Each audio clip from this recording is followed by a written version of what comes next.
अखिलेश सिंह का जो भी 25 साल का कार्यकाल है उसमें अच्छा ही हुआ है, कुछ बुरा नहीं हुआ रायबरेली के लिए। अच्छा, जी। क्या क्या अच्छा हुआ है, मतलब यही मैं जानना चाहता हूँ। सब कह रहे हैं कि अच्छा तो हुआ ही है, सोनिया गांधी का गढ़ भी है तो लोग ज़्यादा तारीफ भी करते हैं जी। लेकिन थोड़ा काम की, जैसे ये सड़क वो वाली बहुत ख़राब थी उन्होंने बनवा दी, या उनके समय में बिजली अच्छी हो गई, या ये एक नया इंडस्ट्री वो लेकर आए, क्या क्या दिया है इस विधानसभा को? नहीं नहीं, विधानसभा को उन्होंने जो चाहा रायबरेली वासियों ने सब मिला है उनको।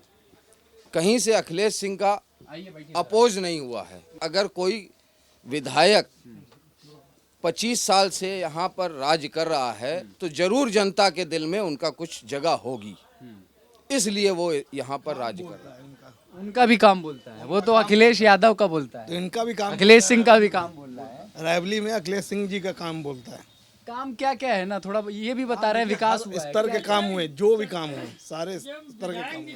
देखिए, सबसे बड़ी बात तो ये है, उत्तर प्रदेश के अंदर 1947 के बाद जितने भी मुख्यमंत्री आए, चाहे कांग्रेस का मुख्यमंत्री था, चाहे भारतीय जनता पार्टी का था, चाहे बहुजन समाज पार्टी का था, चाहे मिलीजुली सरकार थी, कोई भी सरकार थी, लेकिन जो अखिलेश यादव ने 5 साल के अंदर करके दिखा दिया है। समाजवादी पार्टी की सरकार थी पहले, ऐसा नहीं है, उसको भी हम मुलायम की थी जब, हम मुलायम की, मुख्यमंत्री थे। उसको भी हम नहीं भूल सकते हैं, लेकिन जो कार्य व्यक्तिगत अखिलेश यादव ने उत्तर प्रदेश के लिए किया है, वो मेरा मानना ये है, आम जनता की बात मैं कर रहा हूँ, मेरा मानना ये है कि जो उन्होंने कार्य किए वो किसी मुख्यमंत्री ने उत्तर प्रदेश के अंदर आज तक नहीं किए। विकास बहुत ठीक है। क्या सर, क्या नाम है आपका, क्या आप लोग क्या करते हैं, मैं ये भी जानना चाहता हूँ। लोग सब बिजनेसमैन है, आपकी दुकानें हैं? मेरा नाम अवतार सिंह मोंगा है। मैं 18 साल इंदिरा गांधी के साथ चला हूँ।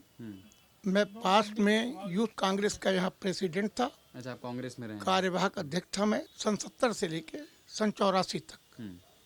84 में आप ठीक तो है मालूम है, जी, बिल्कुल बिल्कुल। उसके बाद में ठीक है, एक चीज़ बताइए कि जैसे मतलब ये दिलचस्प है सुनना कि आप कांग्रेस में रहे लंबे समय तक, इंदिरा गांधी के साथ रहे, और इस चुनाव में मैं आपसे पूछने आया हूं तो आपने जो पहली बात कही वो अखिलेश यादव की ज़बरदस्त तारीफ में कही।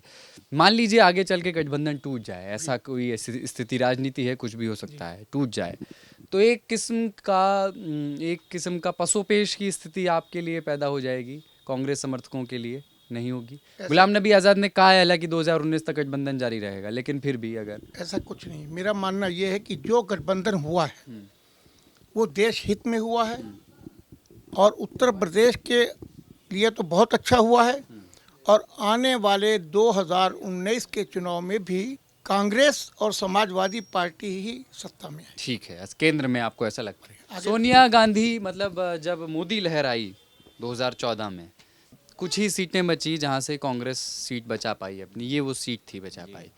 तो मेरी दिलचस्पी ये जानने में है, वो 4, 5, 8, 10 वजह हैं जो आप बताना चाहें कि सोनिया गांधी ने इस क्षेत्र में ऐसा क्या किया है कि लोग उनसे इश्क करते हैं, मोहब्बत करते हैं, प्यार करते हैं। जितना भी इस क्षेत्र में दिया है, जो भी डेवलपमेंट हुआ है वो इस सोनिया गांधी के टाइम में ही ज़्यादा हुआ है।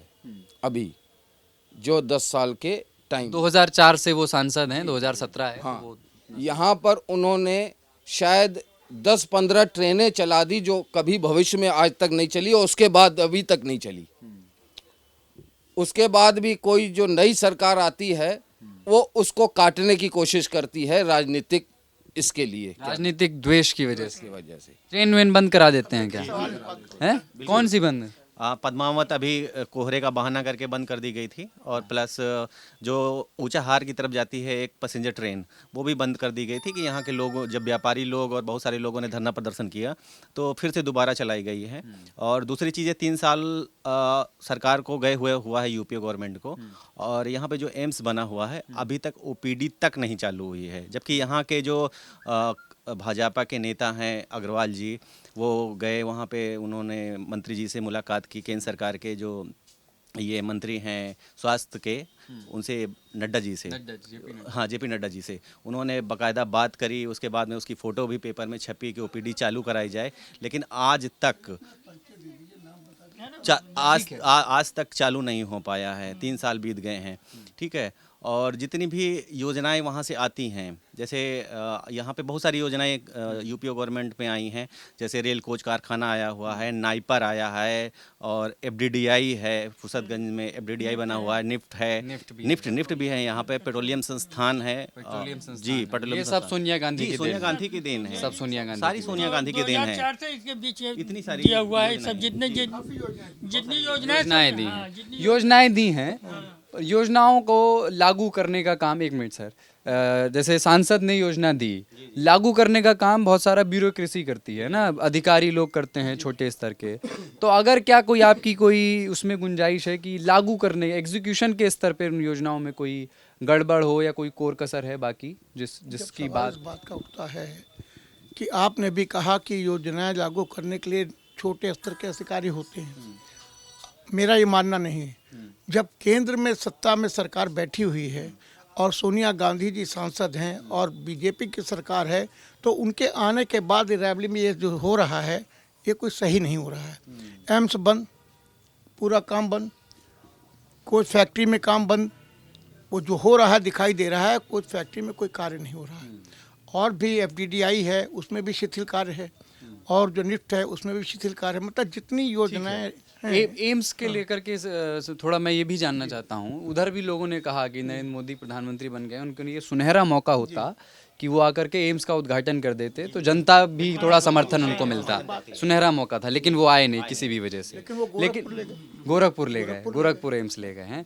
लेकिन एम्स का निर्माण कार्य जब शुरू हुआ तो वो चुनाव से कुछ समय पहले, कितना समय पहले शुरू हुआ? कुछ 1 आध साल पहले, 2 साल पहले साल में काफी अच्छा काम हो गया था। काम अच्छा हुआ। हाँ, बहुत ऐसा तो नहीं हुआ कि कांग्रेस के समय निर्माण कार्य शुरू होने में देरी हुई हो? अरे वो काफी कांग्रेस की कोई गलती नहीं है इसके उसमें लेकर में। उस समय जमीन मिलने में देरी जमीन मिलने में मायावती जी की जब सरकार थी, तो देखिए मायावती जी की जब सरकार थी तो वो रेल कोच फैक्ट्री के लिए भी उन्होंने ज़मीन नहीं दी थी, और उसके बाद में एम्स के लिए भी ज़मीन उन्होंने नहीं दी थी। यहाँ के जो डीएम साहब थे उनसे बाकायदा रिपोर्ट मांगी जाती थी, तो यहाँ से रिपोर्ट ही नहीं जाती थी, जिसकी वजह से वहाँ पे ज़मीन नहीं मिली थी। उसके बाद में जब अखिलेश जी की सरकार आई तब इनको जमीन मिली, जमीन मिलने के बाद में तब यहाँ पे निर्माण कार्य चालू तो हुआ। ये एक राजनीतिक द्वेष था। राजनीतिक द्वेष की बात आप कह रहे हैं कि रायबरेली चूंकि कांग्रेस को जिताता रहता है, इसीलिए सौतेला व्यवहार किया जाता बसपा और भाजपा दोनों सौतेला व्यवहार करते हैं। सौतेला बिहार सपा नहीं करती, शुरू से नहीं करती है। थोड़ा सा अच्छा सपा कांग्रेस में पहले से ही थोड़ा अच्छा संबंध है। मतलब हम लोगों को काफी कार्य दिया, जमीन दी इतनी बड़े एम्स बनाने के लिए। लिए यहाँ पे सपा के 5 विधायक चुने गए हैं रायबरेली जिले में। जो विधायक चुने गए हैं समाजवादी पार्टी के लिए सिर्फ इसीलिए तो चुने गए हैं क्योंकि सपा ने यहाँ पे जो भी है नगर महापालिका, यहाँ के जो चेयरपर्सन हैं इलियास जी, वो भी सपा से हैं बाकायदा। सपा का भी अच्छा है यहाँ। सपा का सपा ने अच्छा।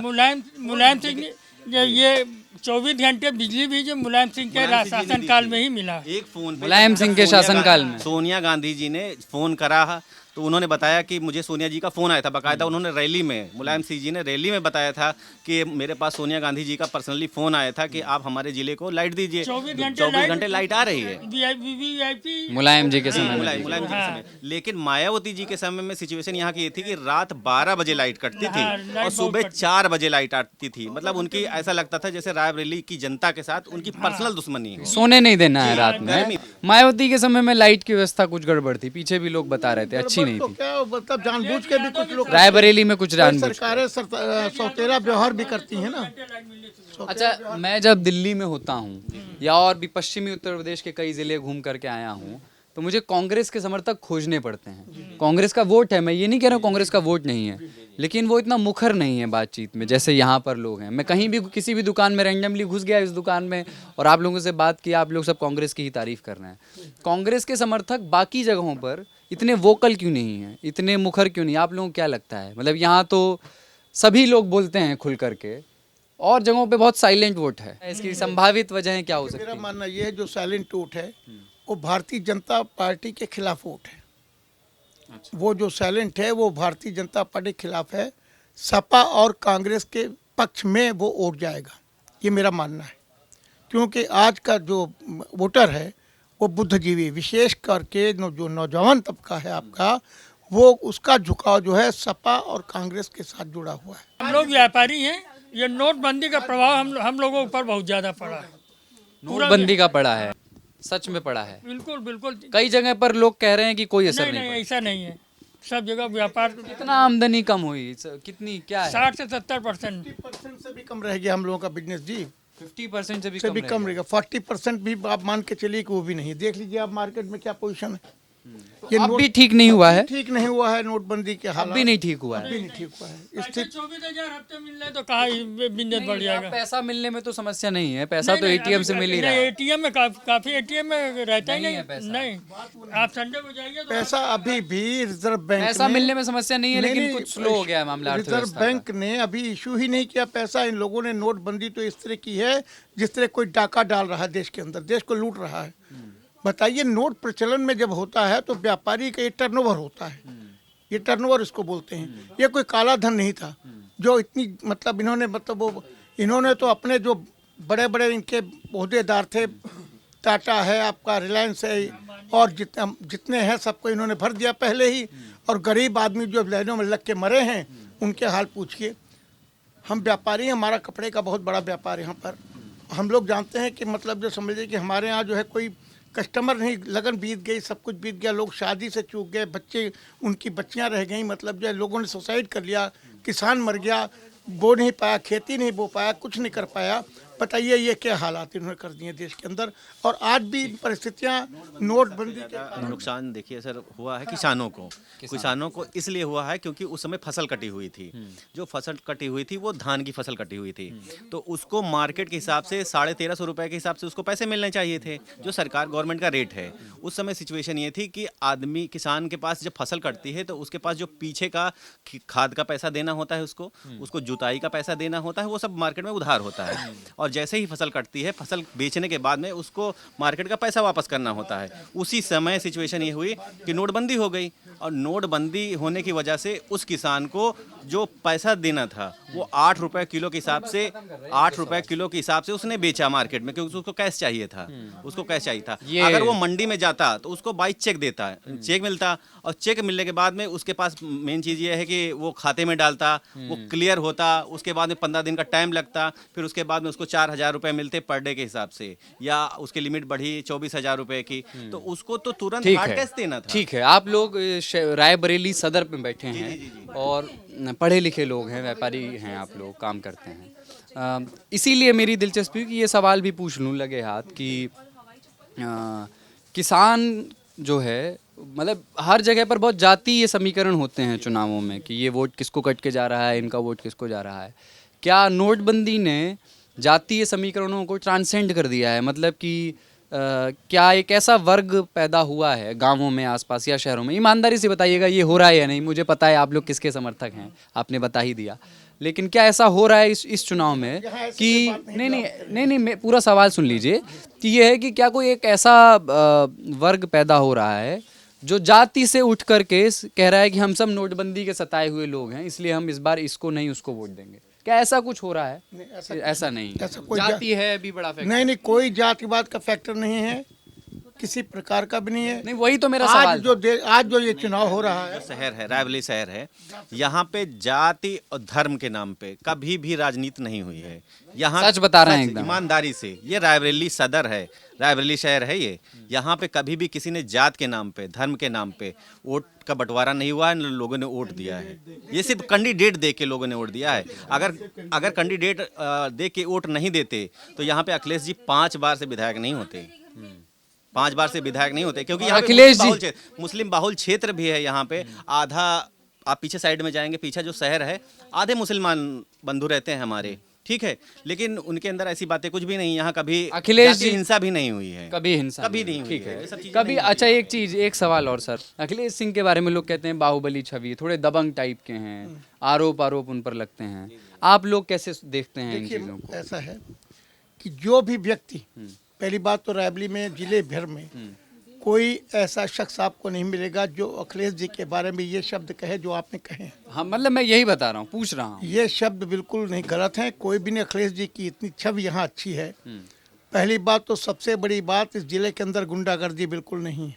अच्छा। दूसरी बात, व्यापारी इतना संतुष्ट है, स्वाभिमान से अपना बिजनेस करता है, किसी प्रकार की उसको प्रॉब्लम नहीं है। और जो गरीबों की मदद करे वही हमारा नेता है। जो गरीबों की, अखिलेश जी की छवि ऐसी है कि वो सोने में सुहागा है। आप समझिए, उनकी छवि को कोई दाग नहीं है। गरीबों के लिए क्या करते हैं? एक आध दो चीज बताइए, जैसे कि एक आध ये हुआ तो उन्होंने ये किया।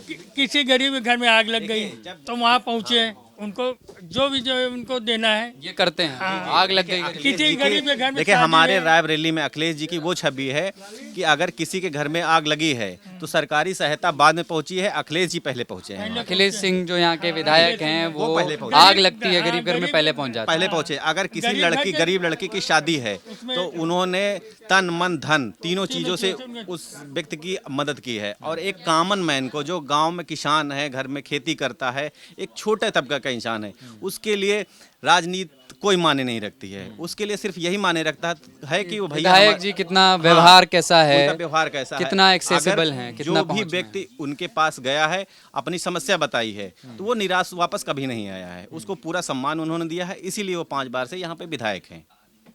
ये सच्चाई है अखिलेश जी की। तुम यार नौजवान हो, बड़े हैप लुक में खड़े हो। क्या नाम है? मिक्की। हाँ? मिक्की। मिक्की। क्या करते हो भाई? भाई मेरी शॉप लगती है नॉनवेज की। शॉप है आपकी? ठेला लगाता हूँ। अच्छा।